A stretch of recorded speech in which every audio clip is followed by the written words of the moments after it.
Dr. Randall George Nozawa, and welcome to Enlightened Lifestyle Medicine. This is your Elm Stop to ultimate wellness. Let's get it on. Okay, what we're talking about today is how you can kill a mind with drugs. And I'm talking about prescription drugs.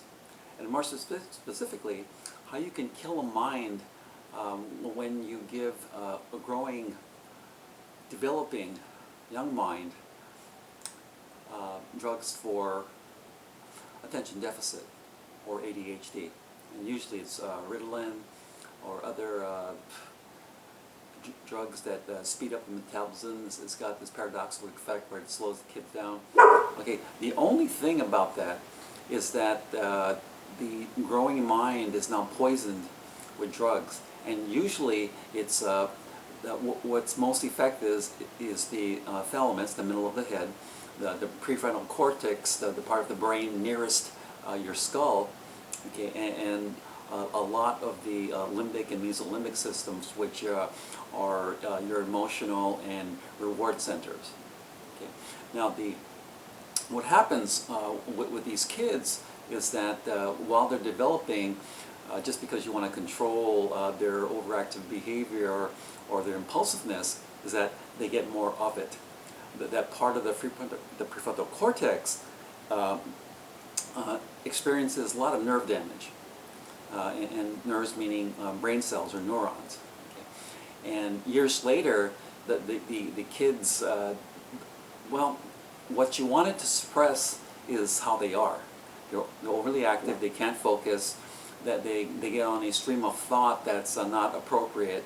And now as adults, awfully hard for them to find employment, awfully hard for them to have relationships. And instead of being children that are under 10 or in their teens, now they're in their 20s and 30s and cannot find work and are the same, except now society calls them adults. However, this is the solution to that. This is how you fix it. Okay? These young people, somehow we've got to get a hold of them and give them support, and that's love and support. And that means that you accept them the way they are, and you accept how they are thinking now, because their brains basically are not developed yet. Okay, so they can't be blamed, but so we need to accept them and give them love and support. That's number one. Okay, number two, we have to up their nutrition. Usually they eat very poorly, and the standard American diet, processed foods, too much gluten, too much flour, too much refined sugar, too many preservatives, things like too many bad fats, too much vegetable oil, the omega-6s, okay? And just food that one should not be consumed. So we have to entirely, radically change their eating habits, their diet. Okay? So what does that mean? Fresh fruits and vegetables, more vegetables and fruits of all variety of colors, because the anthocyanins in there that give them the color, they're specific for healing, and a lot of it's healing cancer, and a lot of it is increasing trophic factors, which means healing factors in the body. Okay? And actually food was designed for also communication, because they possess the ability to vibrate when needed, when they're talking to organs. And yes, they talk to organs. We didn't know that, did you? They talk to organs, so you can either upregulate or downregulate for balance in your body. Okay. Number three, that we've got to get them to exercise.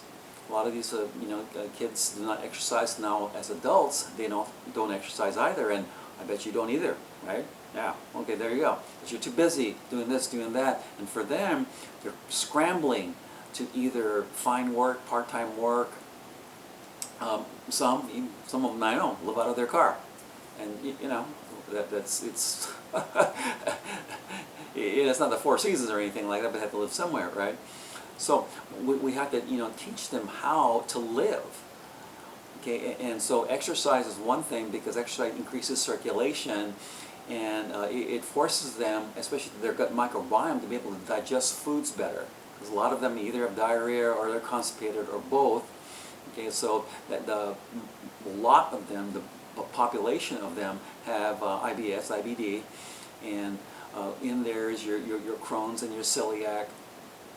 So they can't digest foods, and that adds to, you know, their deficiency, because now they can't absorb nutrients. They're malnourished, okay? And especially if they live in the United States, with all the excesses we have here, they're malnourished, okay? Okay, and number 4 is that we have to give them social support, okay? And because as inappropriate as their behaviors might be, okay, and when the behaviors seem very odd, not the right timing, or just plain wrong, okay, we have to kind of understand that and take a step back, and then gently guide these people, because one, they don't have any rules, okay, and their subconscious minds that have different type of paradigms, and it's based on a kind of a mishmash of conditioning and different set of rules, because they're focusing on different things that often aren't important. Okay, so let me recap all that. We need to give them love and support. Okay, we need to radically upgrade their nutrition to super nutrition, and actually good foods that we are meant to eat, and that includes, you know, you out there too. Number 3, exercise. Got to get some activity in there. Got to get some blood circulation going. That'll help the elimination process, and they're probably constipated or have a lot of diarrhea or both. And so we have to help them with that, and the exercise will help regulate that. And number 4, okay, we have to be understanding. We have to be empathetic. We have to be compassionate. We've got to be sympathetic, because their brains just don't work. And although they're technically brain damaged, okay, that doesn't have to be permanent. It does not have to be permanent. So, okay, if you are one of these children, now adults, or if your parents, you know, that, and your doctor says that your kid's got attention deficit or attention deficit hyperactivity, and he's telling you to give the kid Ritalin, say no, no. Say no. Go ahead. You say to yourself, hey, no, no. All right. What you do is that, okay, well, we're going to handle this ourselves. So you follow those 4 steps, okay, and you give that kid a lot of support, and you super nutrition him or her, and you do the same for yourself. And you guys can go on family exercise kind of routines and all that, or, you know, you get some equipment, exercise equipment for your house, okay. And the other is that be understanding, you know, see and feel what he or she sees and feels. That's empathy. Okay? Feel the sympathy there, and feel some compassion. They're struggling too now, and they're frustrated as heck, because one, they can't get to what they want to get to. They can't seem to accomplish what they want to get or do, because they can't align their thoughts. Okay, that's that prefrontal cortex I was talking about, right in the front there.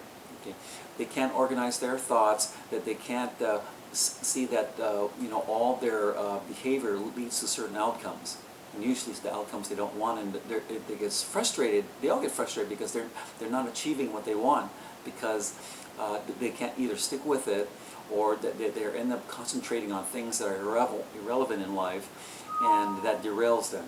Okay, so it's up to you to give them love and support. Basically, that's what it is, love and support.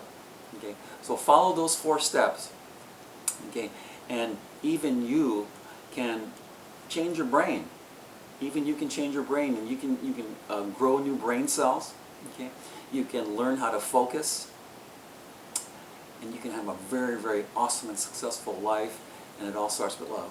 I'm Dr. Randall George Endell. Try it, okay? We'll check you out next time. Bye-bye now.